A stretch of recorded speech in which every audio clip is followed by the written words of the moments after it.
Kayaknya semua anak kimia bisa membuat bom. Jangan pernah menyerah meskipun ada tantangan, itu udah biasa, hal biasa. Iya. Setiap proses pasti ada tantangan.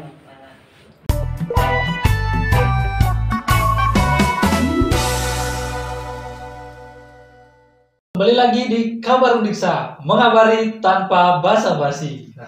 Mantap.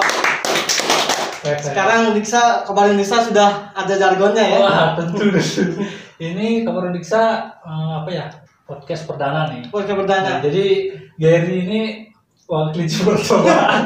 Kelinci percobaan. Ya, tapi ya, walaupun perdana tapi harus tetap memberikan motivasi, inspirasi kepada mahasiswa. Siap. Keren. Oke, jadi terima kasih ya udah hadir di Kabar Undiksa, meluangkan waktu. Jadi walaupun suasananya agak panas, tapi kita harus adem ya menyampaikan sesuatu kepada mahasiswa. Gary Apriliana Putra. Jadi nama lengkapnya I gede Gary Enggak isi gede. Ya. Oh, gede langsung ya. Gede Gary Apriliana Putra. Jadi Gary dari mahasiswa prodi kimia. Ya. Ini pendidikan kimia apa kimia murni? Kimia murninya. Kimia murni. S1. Kalau misalnya kimia murni itu apa aja sih yang dipelajari di kimia, di prodi kimia? Yang dipelajari di prodi kimia itu sama dengan prodi-prodi lainnya seperti pendidikan kimia, analis kimia. Cuma di peminatannya yang sedikit berbeda. Di konsentrasinya itu ya. Nah, ini pertanyaan paling besar nih. Kalau misalnya teman-teman mahasiswa yang lain nih, ataupun juga anak-anak SMA ya. Di SMA kan dapat fisika, dapat kimia, biologi itu IPA itu kan. Nah, biasanya kalau misalnya nih saya dulu waktu SMA itu saya dapat pelajaran kimia itu pasti bingung. Ini rumus-rumus kayak molekul gitu. Ini tamatnya ini jadi apa? Mau jadi apa ini gitu. Mau jadi apa? Kalau dibilang mau jadi apa sih? Bisa aja tergantung passion kita di mana. Kalau tamatan kimia nggak harus menjadi laboratorium, kerja di laboratorium atau laboratorium. Nggak harus jadi guru kimia. Tapi tamatan kimia juga bisa masuk di industri-industri lainnya seperti industri kosmetik misalkan, di bagian proses developmentnya atau quality controlnya. Terus di bagian bisnis juga bisa. Bisnis juga bisa, kimia itu bisa. Tidak hanya terpacu pada di industri aja, tapi di berbagai aspek bisa aja masuk. Artinya kimia itu nggak berbicara tentang saintifiknya aja, berarti bisa ke hal-hal lain seperti bisnis yang tadi, kewirausahaan ya juga. Jadi baru tahu lah, soalnya dari dulu tuh kita belajar molekul, terus ada rumus-rumusnya itu tuh otak gitu kan belajar itu kan. Jadi mau jadi apa aja, mau buat apa gitu. Nah, ini benar nggak katanya nih kalau anak kimia itu bisa buat bom tuh, benar nggak itu? Kalau benar atau tidak, kalau saya sendiri jawabnya benar. Kayaknya semua anak kimia bisa membuat bom. Buat bom yang meledak itu. Iya, meledak itu yang bom yang meledak. Terus cuma ngapain juga buat bom, siapa yang mau dibom? Siapa tahu kan kalau misalnya pacar diselingkuh bom langsung. Oh gitu ya. Iya. Oke, jadi sebenarnya banyak hal yang bisa dipelajari di kimia selain dari kimianya juga yang lain juga ya. Nah, ini dengar-dengar nih Gary juga aktif selain di kimia, aktif juga di bisnis saya lihat. Dan juga paling penting nih, kalau teman-teman mahasiswa Undiksa biasanya kan akses internet Undiksa tuh. Kalau pas muncul website Undiksa pasti ada namanya Gede Gary Apriliana Putra itu. Mahasiswa berprestasi tingkat nasional, internasional. Keren. Nah, itu kira-kira lomba apa aja yang pernah Gary lakukan selama jadi mahasiswa? Wah, lomba-lomba yang pernah diikutin tuh banyak. Ada lomba sombong. Ya, banyak. Enggak, bukan sombong, tapi memang banyak, tapi yang berhasil cuma sedikit. Oke, nah itu harus ceritakan. Dikira nanti mau yang berhasil aja, yang semua berhasil gitu. Iya, kadang orang kan melihat cuma di ujungnya aja, apa yang mereka lihat belum tentu mereka bisa melihat semuanya. Benar. Jadi berapa kali Gary pernah ikut lomba gitu, pengalaman Gary yang di luar ataupun misalnya yang online gitu? Kalau beberapa kali sih lebih dari 50 kali lah. Udah. Ya, tapi gagalnya jauh lebih banyak daripada menangnya. Terus apa namanya yang pernah ikut langsung presentasi, terus juaranya itu kemana aja pernah lomba? Kalau yang di nasional di PKM pernah, di KBMI, KBMI. ya di Batam kemarin Expo. Terus ada lagi PHBD. Kalau sekarang namanya PHP 2D. PHP 2D. Yang apa tuh pemberdayaan desa itu ya? Pemberdayaan desa itu. Oh, Itu dari program Dikti. Program Diktinya. Nah, ini kan kemarin pertama kali Gary ikut lomba dan lolos. Nah, itu kapan tuh? Itu semester berapa? Semester 5 kalau nggak salah. Semester 5. Pertama kali ikut lomba LKTI ya, kalau lolos maksudnya ke daerahnya langsung, ke tempat lombanya langsung ya. Kalau untuk pertama kali lolos, kalau program Dikti dari semester 2 udah lolos PKM. Itu PKM ya. Tapi nggak berangkat ya. Kan itu ada apa namanya, setelah PKM Monef baru Pimnas. Nah, ini coba cerita pengalaman Gary pertama kali waktu lomba itu, ataupun waktu Gary lomba, ada nggak pengalaman yang unik atau lucu yang berkesan lah sampai saat ini Gary ingat? Kalau pengalaman dalam mengikuti lomba yang paling berkesan itu adalah ketika bimbingan kan, dosen pembimbing. Ya. Kenapa itu? Ada yang itu pas baru-baru pertama belajar menulis, saya kan tidak tahu apa itu karya tulis, esai, PKM. Jangankan karya tulis, makalah pun saya masih copy paste dulu di internet. Karena semua saya juga pernah gitu caranya. Karena di SMA saya tuh tidak ada yang namanya UKM kalau di ekstrakurikuler ya. Ekstrakurikuler KIR, karya ilmiah remaja. Nggak ada di sekolah saya, jadi saya cuma buat makalah sekedar ngumpul aja. Nah, pada saat mulai perkuliahan inilah saya baru mulai belajar menulis. Pada saat saya bimbingan, saya kan nggak tahu apa nih, asal aja buatnya. Terus saya bimbingan, katanya, apa ini? Apa yang kamu buat nih? Terus bimbingan tuh dicoret-coret. Jangankan dicoret, dibaca pun nggak, cuma dilihat, langsung nggak dikasih. Gimana respon dosennya itu? Ya, dia memang marah-marah, cuma marah-marahnya itu membangun dia. Membangun, tidak sekedar hanya marah-marah. Sampai hampir nangis ya di ruang dosen kan, dimarah-marahin. Apa ini kamu buat nih, PKM sampah, kamu mau ngirim sampah ke nasional gitu. Sakitnya tuh lebih sakit daripada diputusin pacar. Wah, mantap ya, mantap. Ada banyak dosen di sana, ada banyak mahasiswa. Malunya itu sebenarnya. Dari sana lah ada rasa jengah untuk serius pelajari kasih karya tulis itu, biar nggak besok bimbingan nggak digituin lagi kan. Dari sana lah saya mulai semangat berpacu diri ya gitu. Kan biasanya mahasiswa yang dilihat pasti yang dilihat itu, wah itu mahasiswanya si Gary dapat juara 1, dapat medali emas gitu kan gitu. Tapi dia nggak melihat perjuangan kita yang gagalnya berapa kali itu, bahkan misalnya dimarahin dosen sampai bolos kuliah mungkin bisa. Pernah. Nah itu coba ceritakan sampaikan ke teman-teman gimana sih pengalaman Gary yang gagalnya itu sampai Gary bisa berhasil lah. Pada saat pertama kita memulai sesuatu itu tentunya kita pasti akan menjalani atau mendapatkan sebuah rintangan. Gitu. Kalau kita bisa melewati itu semua, jadi saya yakin kita suatu saat nanti akan bisa mewujudkan mimpi kita. Soalnya kalau kita baru ada tantangan sedikit udah menyerah tuh. Jadi kita nggak bisa mewujudkan mimpi kita kalau seperti itu. Iya.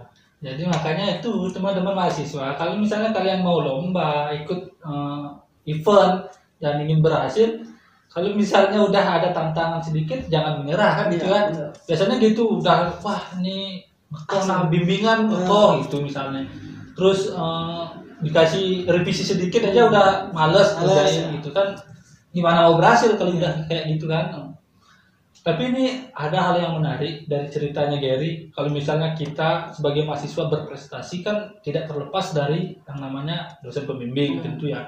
kalau misalnya dosen pembimbing, mentor itu. Ada nggak yang menurut Gary ini dosennya bagus gitu, misalnya ini yang selalu jadi yang saya jadikan panutan dalam apa namanya berkarya gitu. Rata-rata dosen-dosen di Uniksa itu rata-rata bagus semua sih. Hampir semua dosen Uniksa cara membimbingnya, kualitas cara membimbingnya kan itu rata-rata bagus. Cuma kadang kita sebagai mahasiswa agak canggung untuk intens berkomunikasi dengan dosen gitu. Nah, kalau Gary gimana tuh caranya pas bimbingan kan pertama kali misalnya ini Pak saya mau bimbingan misalnya kayak gitu, gimana cara komunikasinya? Mungkin teman-teman mahasiswa baru tuh kan belum tahu gimana cara ngechat dosen atau berkomunikasi dengan dosen gitu. Yang pertama kita harus tahu jam kerja dosen. Nah, kita harus cari waktu istirahatnya dia. Kira-kira dosennya ini ada waktu luang kapan sih? Gitu. Biasanya pagi, misalnya pagi ya. sebelum dia gini kan kerja atau pada saat istirahat siang. Pada saat itulah saya chat, Pak ada waktu nggak sebentar? Saya mau bimbingan, mohon dibantu. Jadi kita cara chatnya itu yang sopan, jangan asal chat gitu, Pak bisa nggak besok saya ke rumah Bapak bimbingan. Jadi yang mengatur jadwalnya itu kita, seolah-olah gimana ya? Kita yang mengejar dosen. Gitu. Tapi kalau dosennya nggak bisa kan nggak bisa dipaksakan juga. Kalau saya sendiri sih minta jadwalnya di dosen. Pak, jadwal Bapak gimana? Ya. Apakah bisa saya bimbingan dengan Bapak? Kapan sekiranya Bapak bisa? Intinya jangan pasrah lah gitu ya, jangan menyerah gitu. Kalau udah tidak di chat atau nggak dibalas, sabar dulu baru chat kembali. Mungkin ya ada kesibukan yang lain. Kan banyak tugas dosen ya gitu. Begitu. Jadi teman saya itu sering cerita lah gitu. Saat ini Kak gimana nih Kak dosennya sing ada kabar gitu. Banyak. Jadi minum dulu. Ini ada kopi ya masih. Wah, mantap sekali kopinya. Ini kopi dari Lelang Kopi. Jadi ini produknya Gary nih ya? Ya, ini produk kita sama teman-teman.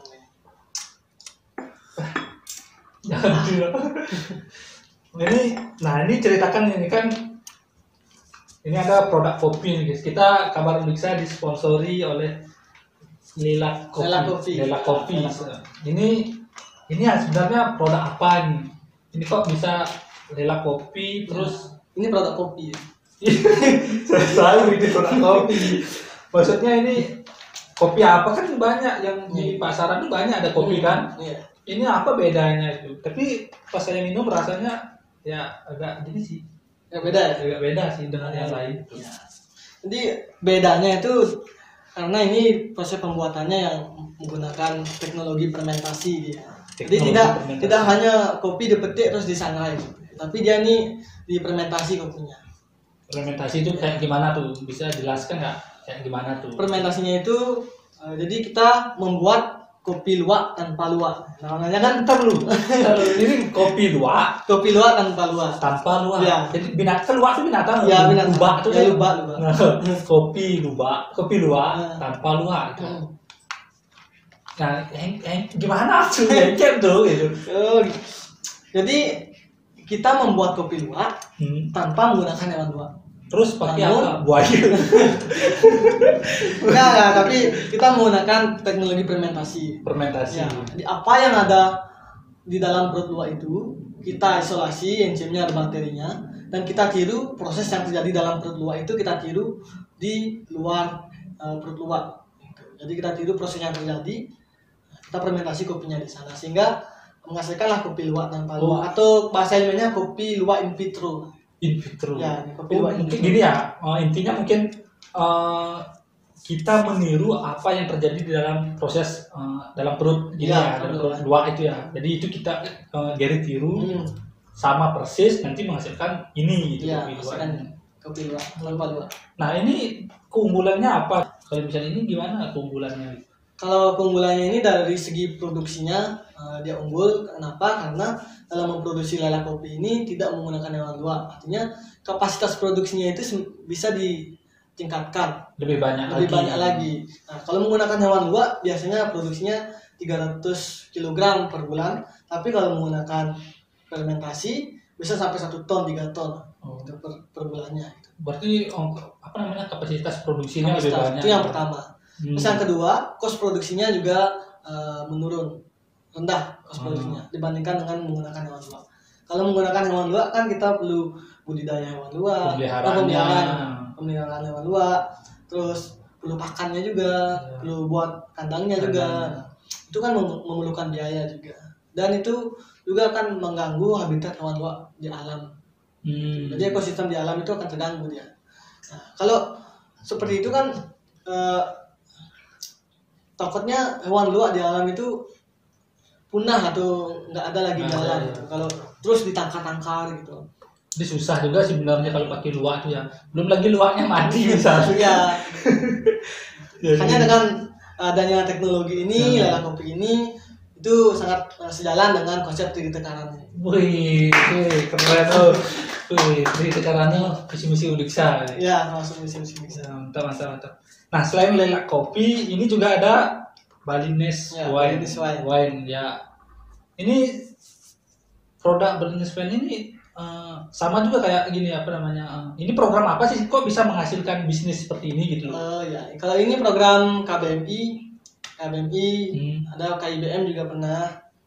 Terus KBMI itu apa? KBMI biar teman-teman tahu. Ya. KBMI adalah kompetisi bisnis mahasiswa Indonesia. Terus kalau ini juga kita sedang ikut dalam program Kedereka. Apa tuh? Kedereka, itu program baru dari Kemendikbud.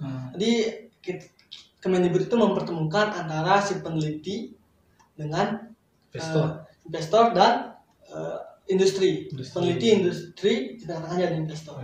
Investornya itu bisa berasal dari korporat atau individu dan dari Kemendikbud sendiri. Jadi kegiatan KBMI, KIBM hasilnya adalah ini produknya ini kan. Ini untuk lelah kopinya sama juga. Sama. Jadi, nah itu dah. Kalau Gary itu di mahasiswa dikenal dengan pakar dikti.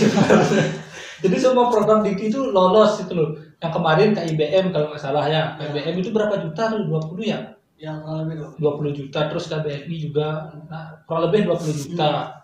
Ada juga PMW kan, PMW yang program Udiksa itu kan juga lolos pernah nih kayaknya. Pernah. Jadi semua kegiatan bisnis lolos gitu loh. Jadi tidak hanya belajar tentang kimia, tetapi juga belajar tentang bisnis. Selain dari Lela Coffee ini ada nggak produk-produk lain yang mungkin inovasi dari Gary yang mungkin belum berkembang atau sedang dikembangkan? Ada beberapa yang sudah berkembang dan ada yang masih dalam bentuk prototipe gitu.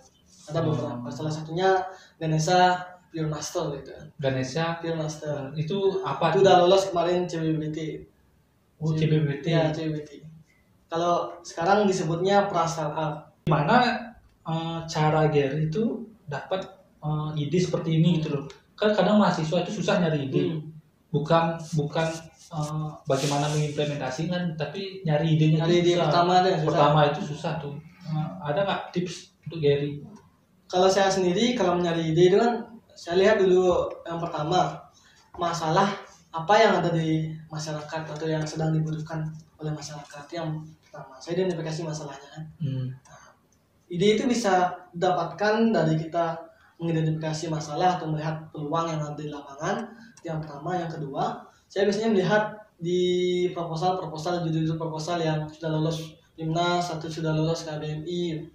Saya lihat screening kira-kira apa yang bisa dikembangkan dari ide itu dan bisa diimplementasikan juga. Berarti harus ada banyak referensi sih. Ya. Kita baca jurnal, baca artikel itu ya banyak. Kadang mereka bisa buat alat tapi nggak tahu untuk apa alat itu.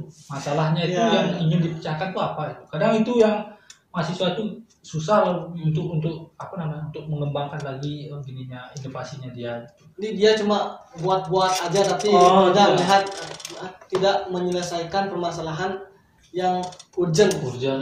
Kayak apa ya? Kayak menganalisis itu loh dia kurang gitu. Banyak lo mahasiswa Udiksa itu pintar-pintar menurut saya tuh pintar-pintar kali lah buat kalau misalnya di anak teknik buat robot jago, buat website sistem itu jago. Tapi mungkin bagaimana cara menganalisis ini tujuannya buat ini adalah untuk ini mengatasi masalah di masyarakat, itu masih kurang lah gitu. Kalau Harus ada noble purpose-nya. ya, noble purpose-nya harus, tujuan mulianya itu harus ada gitu. Kalau Gary pas pas lombanya itu kan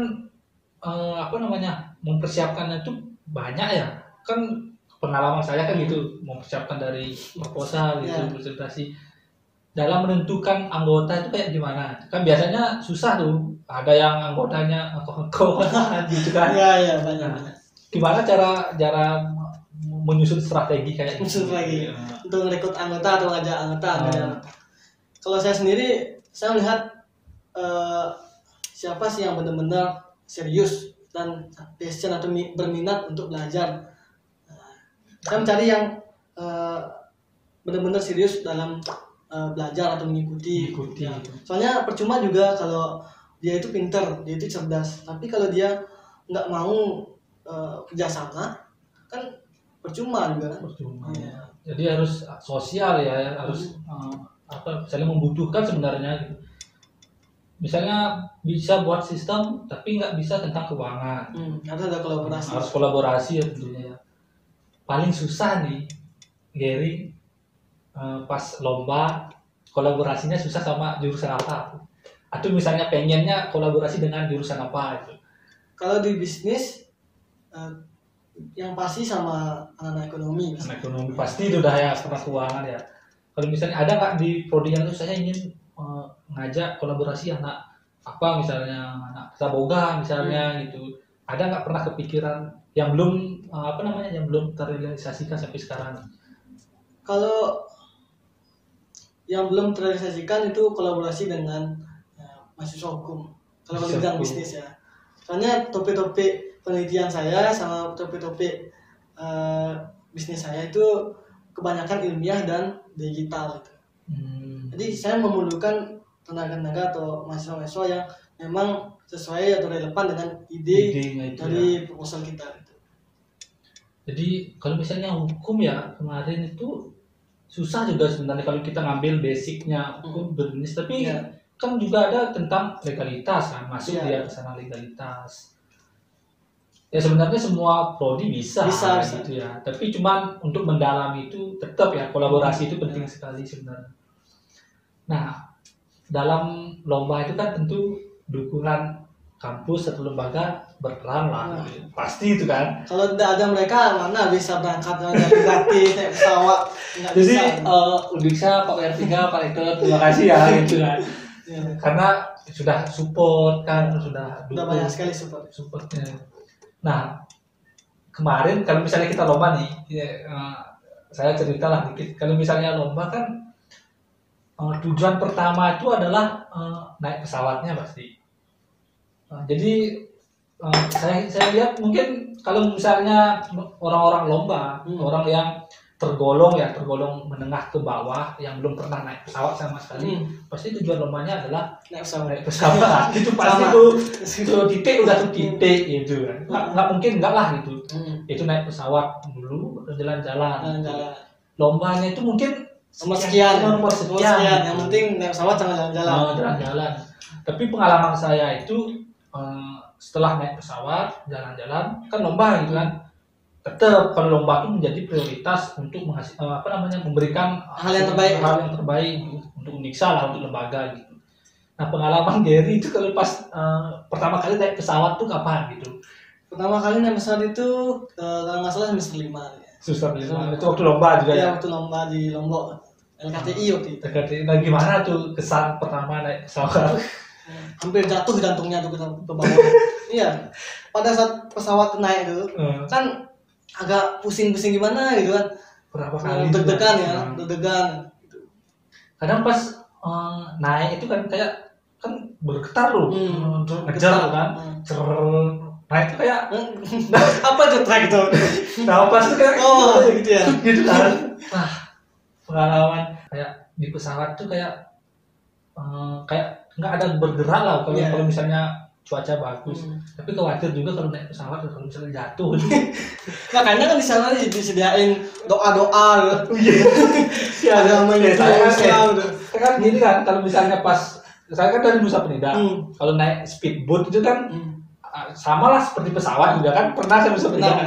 Naik speedboat kan ada di tempat duduk pelampung juga ada gitu kan. Nggak ada tuh yang panduan doa tuh. Nggak ada panduan doa. Berarti kalau udah tenggelam pasrah aja. Pasrah harusnya tuh.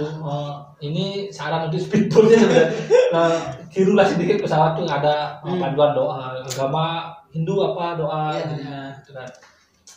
Itu sebenarnya penting juga sih. Sebelum jatuh kita berdoa dulu. Nah, seru sih sebenarnya. Ada nggak pengalaman Gary itu pas lomba nih misalnya kan udah sekian kali ya lomba. Pernah nggak kecantol sama cewek luar itu loh gitu? Kalau kecantol sih enggak sih. Enggak suka. Suka-suka lihat aja. Udah semester berapa nih sekarang? Itu dulu semesternya dari awal nih.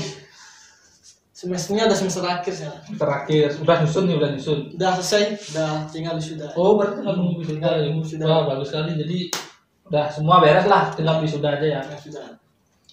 Nah, selama Gary jadi mahasiswa Uniksa ini kesannya kayak gimana ini? Oh, gini Uniksa atau selama perjalanan Gary jadi mahasiswa itu kayak gimana? Awalnya saya meragukan kan kuliah di Uniksa terutama di prodi kimia. Kenapa? Karena prodi kimia itu pada saat awal saya memasuki prodi kimia belum terakreditasi prodi kimia ya. Nah, jadi saya agak takut-takutan juga. Takutnya nanti setelah saya tamat akreditasinya delay atau belum terakreditasi juga kan. Nah, itu yang menjadi ketakutan saya di awal dalam berkuliah memilih jurusan kimia. Namun sejalan dengan waktu kita bisa mendapatkan akreditasi B. Nah, jadi itu ya yang membuat saya menjadi lebih lega lah sekarang. Sebenarnya kalau kita ngomongin akreditasi ya, seberapa besar sih pengaruh akreditasi terhadap kualitas mahasiswa? Ada beberapa industri atau kampus yang melihat juga pada saat proses pelamaran kerja atau pelamaran beasiswa itu melihat juga akreditas universitas dan akreditas prodinya. Kadang-kadang dilihat. Ganti. Pas kuliahnya itu gimana istilahnya? Kok ini susah atau gimana gitu kan? Ini cerita dari teman-teman juga nih. FMIPA itu dikenal susah nih nyari nilai gitu. Kadang IPK-nya di bawah 3 gitu. Itu kan susah kata teman-teman. Nggak tahu ya soalnya saya bukan di prodi dari FMIPA kan gitu. Tergantung kita sendiri sih kalau kita jalanin sesuai dengan prosedur dan misalkan hadir minimal 15 kali pertemuan kita hadir 15 kali pertemuan, terus ngumpul tugas waktunya ngumpul tugas kita ngumpul, ikut tes ikut, itu minimal B udah dapat sebenarnya, minimal udah pasti sudah dapat B ya, udah pasti dapat B soalnya kita sudah mengikuti alurnya gitu. Itu sebenarnya tergantung mahasiswa ya juga sih sebenarnya. Kalau bolos terus C lah gitu kan nggak mungkin dosennya ini pinter dikasih nilai C kan nggak mungkin. Banyak sih di MIPA di matematika dosen yang bagus sih banyak. Banyak karena kan dari segi materi pembelajarannya udah beda. Kita kalau di kimia sendiri kita mempelajari hal yang tidak bisa kita lihat dengan mata telanjang. Misalkan molekul, atom, di mana bentuk aslinya kan nggak tahu dulu cuma gambar simulasi terus jumlahnya 3 dimensi di mana simulasinya itu kan harus dibayangkan itu. Jadi selain itu kita juga ada hitung-hitungan, nah itu kan membantu kita untuk memecahkan masalah. Itu kan misalkan ada di perhitungan ini gimana cara memecahkan masalah. Kita di kimia itu atau di MIPA itu tidak hanya belajar ilmu kuliah itu tapi yang paling banyak kita dapatkan itu adalah critical thinkingnya, problem solvingnya gitu. Kalau ilmunya sendiri katanya 20% lah diserap. Saya sendiri juga meskipun udah semester akhir udah selesai kan nggak semua saya bisa gitu ya. Cuma beberapa aja saya masih ingat. Okay. Nah ini karena udah panjang lebar kita ngobrol, mungkin terakhir nih mungkin ada nggak saran atau tips dari Gary untuk teman-teman mahasiswa biar biar mereka itu termotivasi lah dan terinspirasi untuk semangat untuk lomba dan berprestasi. Ya kalau dari saya sendiri sih, kalau misalkan kita mempunyai mimpi untuk naik pesawat kayak tadi mungkin jalan-jalan gratis, nah kejarlah mimpi itu sebisa yang kita sesuai dengan kemampuan kita. Pokoknya jangan pernah menyerah meskipun ada tantangan itu udah biasa, hal biasa. Iya. Setiap proses pasti ada tantangan dan tantangan. Nanti kita harus lalui itu semua, jangan pernah menyerah, jangan pernah putus asa gitu. Maka saya yakin kita akan bisa mewujudkan itu. Nah, maka saya yakin akan bisa mewujudkan mimpinya, kayak gitu kan. Keren. Jadi teman-teman semua itu ya udah pada lebar sebenarnya saya ngobrol. Kalau dilanjutkan mungkin banyak sebenarnya ya. Nanti mungkin lain kali kalau misalnya jadi ada waktu luang kita ngobrol lagi ya. Semoga bisa memberikan hasil yang baik lah untuk mahasiswa. Jadi sekali lagi makasih ya untuk Kak Gary itu kalau mau beli di mana ya Kak Gary? Ini kalau mau beli bisa di Tokopedia, bisa. Udah ada nih. Udah ada di media sosial, di Instagram ya. bisa. Benar. Terus ini lelang kopinya? Sama Tokopedia sama Instagram gitu ya. Jadi bisa hubungi Gary langsung bisa untuk pemesanan ini ya. Ya itu aja sih sebenarnya. Jadi jangan lupa nih, penting sekali nih, informasi penting untuk teman-teman mahasiswa. Jangan lupa klik tombol subscribe, like dan share subscribe. Sekian ya, nanti kita bertemu lagi dengan narasumber yang lebih bagus lagi. Oke, bye bye.